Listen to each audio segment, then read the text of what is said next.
మేము తీసుకొచ్చినటువంటి చెక్ డ్యామ్లకు పోయి కొబ్బరికాయలు కొట్టొస్తావు, మేము తీసుకొచ్చినటువంటి రోడ్లకు పోయి కొబ్బరికాయలు కొట్టొస్తావు, మేము తీసుకొచ్చిన మున్సిపాలిటీ ఆఫీస్కి పోయి కొబ్బరికాయలు కొట్టొస్తావు, మేము తీసుకొచ్చిన మున్సిపాలిటీ ఆఫీస్ ఫండ్లకు నేను తెచ్చినా అని చెప్పి ప్రచారం చేసుకుంటావు. జర్రైన సిగ్గు ఉండాలి కదా, బుద్ధి ఉండాలి కదా. నీ గవర్నమెంట్ వచ్చిన తర్వాత వచ్చినటువంటి శాంక్షన్స్ ఏందో జీవోలు ఏందో పట్టుకొని వచ్చి ఏ తారీఖు వచ్చే చూడని అని చెప్పేసి చూపి దమ్ముంటే ఒక్కడంటే ఒక్కటి, ఏ ఒక్కటి కూడా ఈరోజు వరకు తీసుకురాలి. తిట్టుకుంటున్న ఊళ్ళల్లా ఏదో అయితే అనుకుని ఏమరపాటో పొరపాటు మేము ఓటు వేసినాం. ఇంత దయనీయంగా దౌర్భాగ్యంగా మా భక్తులు తయారైతే అని చెప్పి మేము అనుకోలేదు. ఏ ఒక్కటి అంటే కూడా ఒక్కటి కూడా అమలయ్యేటువంటి పరిస్థితి లేదు. సూర్యాపేట జిల్లా ఇక్కడ మంత్రి ఉన్నాడు కదా ఉత్తమ్ కుమార్ రెడ్డి గారు, సొంత ఊరు నిన్న ఆయన మాట్లాడాడు. ఆ సొంత ఊరు అప్పటికే గ్రూపులు బాగున్నాయని ఇప్పుడు రాలే, కానీ ఇప్పుడు నేను వస్తా అని చెప్పేసి మాట్లాడాడు. వస్తూ బాగానే ఉంది, ఉత్తమాన తప్పేం లేదు, రాని సొంత ఊరికి వస్తే మంచిదే.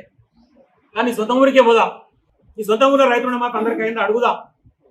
అయ్యింది అంటే నేను రాజకీయాలకి తప్పుకుంటా, ముక్కు నెలకు రాస్తా చెప్తున్నా నీకు కూడా. మరి కాలేదంటే నువ్వు మంత్రి పదవికి ఎమ్మెల్యే